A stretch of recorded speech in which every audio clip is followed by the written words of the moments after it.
ऐसे ही जब गंगा और रमेश घर की ओर जा रहे थे, तभी रास्ते में अचानक गंगा की नजर उन चाचा पर पड़ गई जिनके साथ वो कल ही माँ के घर से अपने ससुराल आई थी।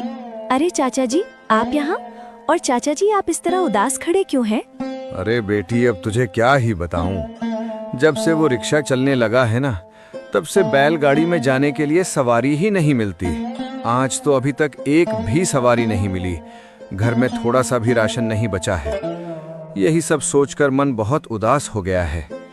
अब हम जैसे गरीब लोग तो वो नया रिक्शा खरीद भी नहीं सकते। अरे भाग्यवान, ये चाचा कौन है? मैंने तो इन्हें पहचाना नहीं। अरे जी, कल जब मैं घर आ रही थी तब इन्हीं चाचा जी ने अपनी बैलगाड़ी में मुझे घर तक छोड़ दिया था। अच्छा, वैसे भाग्यवान, इनकी हालत देखकर मुझे बहुत बुरा लग रहा है। और जैसा इन्होंने बताया कि आज इनके घर में थोड़ा सा भी राशन नहीं है, तो क्यों ना हम जो सामान अपने घर के लिए लाए हैं उसमें से इन्हें दे दें। इससे इनकी मदद भी हो जाएगी और हमारे लिए थोड़ा सा सामान रख लेंगे। अरे जी, आपने तो बिल्कुल मेरे दिल की बात कह दी। चलिए, हम अपने सामान में से इन्हें कुछ सामान दे देते हैं। चाचा जी, क्या आपके पास थैला है? आप हमारे सामान में से कुछ सामान ले लीजिए। हाँ बेटी, मेरी बैलगाड़ी में हमेशा एक थैला रखा रहता है।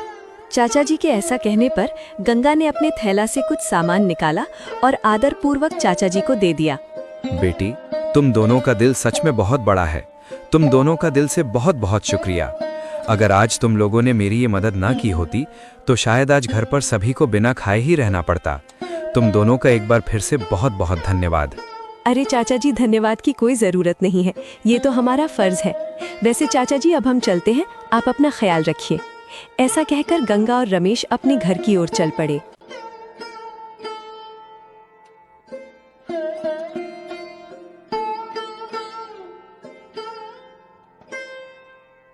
भाग्यवान, मुझे तुमसे एक बात पूछनी थी। हाँ जी, पूछिए ना, क्या बात है? भाग्यवान, मुझे एक बात समझ में नहीं आती कि तुम अपनी दीदी से इतनी नफरत क्यों करती हो। सौतेली ही सही, वो तुम्हारी बहन तो है। तुम दोनों एक ही घर में साथ साथ खेलते हुए बड़े हुए हो। ऐसे में दिल में इस तरह की नफरत पालना ठीक बात नहीं है। अरे जी, अब आप भी उस गरीब गंगा की तरफ होने लगे हैं। आखिर आपने उस लावारिस गंगा में ऐसा क्या देख लिया जो आप मुझसे इस तरह बातें कर रहे हैं? अरे भाग्यवान, मेरा कहने का मतलब वो नहीं है जो तुम सोच रही हो। मैं तो बस इतना कहना चाहता हूँ कि तुम दोनों ही बहनें हो और अगर तुम मिलजुल कर रहोगी तभी जीवन में खुशियाँ आएंगी। आप ये सारी बातें रहने ही दीजिए। मैं उस लावारिस गरीब बहन के साथ मिलजुल कर नहीं रह सकती हूँ। कृपया आप ये सब बातें यहीं छोड़ दीजिए। विवान भले ही अमीर था, लेकिन उसका मन सीता की तरह अमीरी गरीबी का भेद नहीं करता था। वो स्वभाव से सीधा साधा, सरल और नेक इंसान था।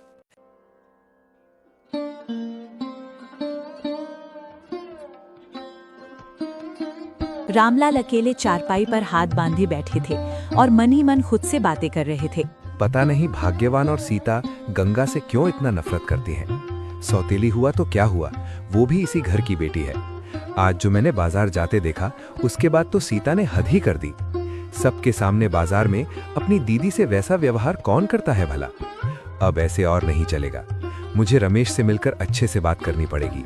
इसी तरह रामलाल जब खुद से बातें कर रही होती है, तभी माया उनके पास आ जाती है और उनसे कहती है, अरे जी, ऐसे अकेले अकेले बैठकर इतना क्या सोच रहे हैं आप? नहीं भाग्यवान, कुछ नहीं। वैसे मैं सोच रहा हूँ कि कल एक बार गंगा के घर होकर आऊं। उस दिन भी बेटी गंगा मेरे पहुंचने से पहले ही चली गई थी, इसलिए उसे ठीक से मिल नहीं पाया। रमेश से भी मिले हुए बहुत दिन हो गए हैं, तो कल एक बार जाकर आऊंगा। वाह, उस लावारिस के घर जाने का तो आप सोच रहे हैं, लेकिन मेरी बेटी सीता के घर भी तो आप जा सकते हैं। भाग्यवान, मुझे इस समय कोई बहस नहीं चाहिए। कुछ बातें दिमाग लगाकर भी सोचा करो। उस दिन मैंने सीता और विवान को खाना वाना खिलाकर अच्छे से घर के लिए रवाना किया था, लेकिन गंगा से जाते वक्त मिल भी नहीं पाए। खैर, ये सब तुम्हें कहकर भी कोई फायदा नहीं। अगर खाना बन गया हो तो चलो दोनों मिलकर खा लेते हैं। रामलाल के ऐसा कहने पर माया ने कुछ नहीं कहा और दोनों खाना खाने रसोई में चले गए।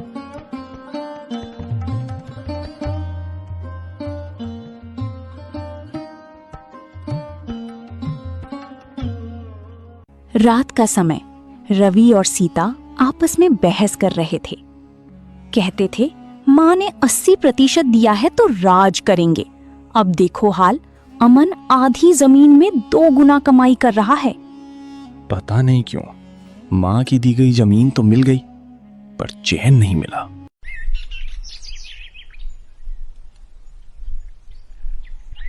गांव के कुछ बुजुर्ग और किसान लोग पीपल के पेड़ के नीचे बैठकर बातें कर रहे थे। अरे भाई, इस बार तो अमन ने कमाल कर दिया। इतनी कम जमीन में इतनी बढ़िया धान की फसल, मानो खेत में सोना उगाया हो। सच कह रहा है अमन, हम लोगों की तो 8-8 बीघे की फसल भी उसके सामने फीकी लग रही है। लगता है उसने जैविक तरीका अपनाया, खाद भी खुद बनाई और समय पर खेत की देखभाल की। उसकी मेहनत रंग लाई। अमन भाई जैसे लोग ही गांव का नाम रोशन करते हैं। कुछ साल बाद अब अमन के पास आधुनिक ट्रैक्टर, ट्यूबवेल और एक गोदाम था। अमन ने अब कई गुना जमीन बढ़ा ली थी। गीता एक रजिस्टर में हिसाब लिख रही थी। अमन एक व्यापारी से मिलकर लौटता है। गीता, इस बार की फसल ने हमारी मेहनत को 4 गुना कर दिया। मैंने गांव के पास की 2 बीघा जमीन और ले ली है। ये तो बहुत खुशी की बात है अमन जी। ईश्वर की कृपा और आपकी मेहनत रंग लाई है। माँ के जाने के बाद हमने बहुत सहा, पर अब सब कुछ ठीक हो गया। रात का समय, घर में सन्नाटा था। रवि का बेटा खाट पर लेटा था, जो बीमारी की वजह से काफी कमजोर हो गया था। रवि और सीता उसकी ओर चिंतित निगाहों से देख रहे थे। एक कोने में दवाइयों की थैली रखी थी।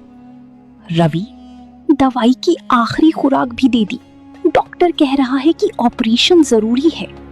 सीता, 2 बीघा जमीन बेच चुका हूं, अब कुछ भी बचा नहीं। ऊपर से सेठ हर दिन आकर धमकाता है। रवि का चेहरा पसीने से भीगा हुआ था और आंखें डरी हुई। रवि, मेरे पास एक रास्ता है। हम अमन से मदद मांगेंगे। क्या? अमन से? मैं उसके आगे हाथ नहीं फैलाऊंगा। रवि, अब बात अहंकार की नहीं, हमारी बेटी की जान की है। अगर आज माँ जिंदा होती तो शायद ये दिन ना देखना पड़ता। ठीक है, कल सुबह चलेंगे। जो होगा देखा जाएगा।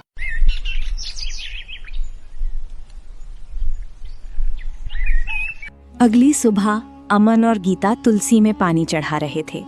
सामने रवि और सीता झिझकते हुए आते हैं। अमन दोनों को देखकर चौंक जाता है। भैया भाभी, आइए, अंदर आइए। कैसे आना हुआ? दीदी आइए, बैठिए, मैं आपके लिए चाय लाती हूँ। नहीं गीता, आज हम कुछ मांगने आए हैं। अमन, मेरी हालत तुमसे छिपी नहीं है। बेटा बीमार है और इलाज जरूरी है। 2 बीघा जमीन बिक चुकी है। अब बस वो बची है जिसे कभी मैंने माँ के बहाने तुमसे छीन लिया था। भैया, आप बैठिए। ये घर भी आपका है और हम भी। कहिए, कितना चाहिए? अमन, सेठ रोज धमका रहा है। कहता है अगर मेरे पैसे वापस नहीं मिले तो जमीन पर कब्जा कर लूंगा। आप चिंता मत कीजिए भैया, मैं कल ही अस्पताल का पूरा खर्च उठाऊंगा और सेठ का कर्जा भी चुका दूंगा। अमन, मैंने तुम्हारे साथ बहुत अन्याय किया, तुमसे तुम्हारा हिस्सा छीना और बदले में आज मैं खुद ठोकर खा रहा हूं। भैया, समय सबसे बड़ा शिक्षक है। जो कुछ भी हुआ वो सबक था, लेकिन हम अब भी भाई हैं और भाई मुसीबत में साथ नहीं आएगा तो कौन आएगा? उधर गीता और सीता आपस में बात कर रही थीं। गीता, हमने तुम्हें कभी नहीं समझा, पर आज जब सब छिन गया तब एहसास हुआ कि रिश्तों से बड़ा कुछ नहीं होता। दीदी, बीते दिनों को भूल जाइए। अब हमें मिलकर भविष्य के बारे में सोचना चाहिए। दोपहर का समय, अस्पताल के एक कमरे में रवि का बेटा बिस्तर पर लेटा था। उसका इलाज चल रहा था। अमन डॉक्टर से बात कर रहा था। गीता और सीता पास में बैठी थी। अब घबराने की जरूरत नहीं। बच्चे का इलाज सही समय पर हो गया। बच्चा अब धीरे धीरे स्वस्थ हो जाएगा। धन्यवाद डॉक्टर साहब, आप और अमन दोनों ने मेरे बच्चे को दूसरी जिंदगी दी है। भैया, मेरे लिए आपका झुकना सबसे बड़ा बोझ है। बस अब ये बात हमेशा याद रखिए, हम परिवार हैं। कुछ दिन बाद घर में सब मिलकर बैठते हैं। एक बड़ी चौकी पर चटाई बिछी थी। अमन, गीता, रवि, सीता और बच्चा। गीता, अगर तुम ना होती तो आज हम ना जाने किस हालत में होते। गीता, जमीन भले ही कम है, लेकिन मेहनत तो हमारी सच्ची है। मैं चाहता हूं कि हम बिना किसी झगड़े के अपने हिस्से की खेती शुरू करें। कोई बात नहीं, हम इसी जमीन से शुरुआत करेंगे और खूब मेहनत करेंगे। अगर भगवान ने साथ दिया तो एक दिन हमारी जिंदगी में जरूर खुशहाली आएगी। इसके बाद दोनों मिलकर खेत की खुदाई शुरू करते हैं। वहीं दूसरी ओर रवि हल से अपनी जमीन जोत रहा था। तभी सीता पानी लेकर आई और रवि से कहने लगी, जरा देखो तो हमारा खेत पूरा पसरा पड़ा है और उन दोनों को देखकर ऐसा लग रहा है जैसे किसी बाड़े में खेती कर रहे हैं।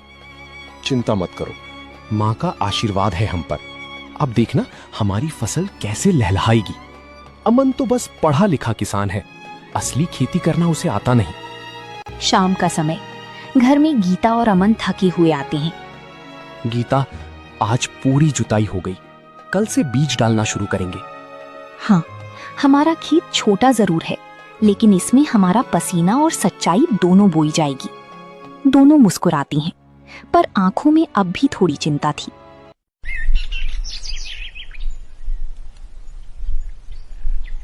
अगली सुबह गांव के चबूतरे पर कुछ बुजुर्ग बातें कर रही थी। सुनो, रवि ने तो बिना पंचायत की बात माने ही ज्यादा जमीन पर कब्जा कर लिया। अमन भी जमीन कम होने के बावजूद भी खूब मेहनत कर रहा है। यही तो असली किसान की पहचान है। कुछ हफ्तों बाद दोनों खेतों में फसल उगने लगती है। रवि का खेत फैला हुआ था, लेकिन उसमें जगह जगह सूखापन था। वहीं दूसरी ओर अमन का छोटा सा खेत हरा भरा दिख रहा था। गांव वाले गुजरते हुए चर्चा करते हैं। कम जमीन में भी अमन की फसल देखो कितनी लहलहा रही है। यही होता है सच्ची मेहनत का परिणाम। रवि ने तो काम बैलों से करवाया, लेकिन अमन ने अपने आप खेत की खुदाई की और बीज डाला। रात का समय, हल्की बारिश हो रही थी। अमन और गीता एक दूसरे को देख रहे थे। कभी कभी लगता है कि माँ ने जो किया वो शायद हमारी परीक्षा थी। हाँ, और हम उस परीक्षा में पास होंगे क्योंकि हम सच्चाई के रास्ते पर हैं। सुबह का समय, खेत में हल्की बारिश के बाद की मिट्टी की खुशबू आ रही थी। अमन अपने खेत में खड़ा फसल को निहार रहा था। गीता टिफिन लेकर आती है और फसल को लहराता देख खुश होती है। देखिए ना अमन जी, हमारी छोटी सी खेत की फसल कितनी हरी भरी है। लगता है जैसे धरती मुस्कुरा रही हो। गीता, ये सब तुम्हारे भरोसे और हमारी सच्ची मेहनत का फल है। हम कमजोर नहीं हैं, बस शांत हैं। दूसरी ओर रवि का खेत, जहां सूखी और कीड़ों का प्रकोप था। रवि परेशान चेहरा लिए खेत का निरीक्षण कर रहा था। सीता पास में खड़ी थी। ये क्या हाल हो गया है हमारी फसल का। इतनी बड़ी जमीन और फसल आधी भी नहीं बची। रवि, मुझे लगता है कि हमारी फसल को पानी समय पर नहीं मिला और बीज भी अच्छे नहीं थे। ऊपर से कीट भी लग गया। अब हम क्या करेंगे? वो देखो, अमन की छोटी जमीन में इतनी फसल और हमारे यहाँ सब चौपट। उसी तो बस किस्मत का साथ मिला है। मेहनत करना उसके बस की बात नहीं है। कुछ दिन बाद गांव की मंडी में सभी किसान अपनी फसल बेचने आए थे। अमन अपनी ही फसल लेकर पहुंचता है। व्यापारी उसके फसल को देखकर दंग रह जाते हैं। वाह अमन जी, ऐसा शुद्ध अनाज बहुत समय बाद देखा है। हम इसके बाजार भाव से भी ज्यादा दाम देंगे। धन्यवाद साहब, ये सब मेहनत और धरती माँ की कृपा है। वहीं दूसरी ओर रवि खड़ा था, जिसकी फसल व्यापारी वापस कर देते हैं। आपके अनाज में नमी और कीट है। हम नहीं ले सकते रवि जी। ठीक है, कुछ दाम दे देना, पर मेरा अनाज खरीद लो। माफ कीजिए, हम नहीं ले सकते। ये हमारे गोदाम में सड़ जाएगी। इसके बाद रवि दुखी मन से अपना अनाज वापस लेकर घर आ जाता है।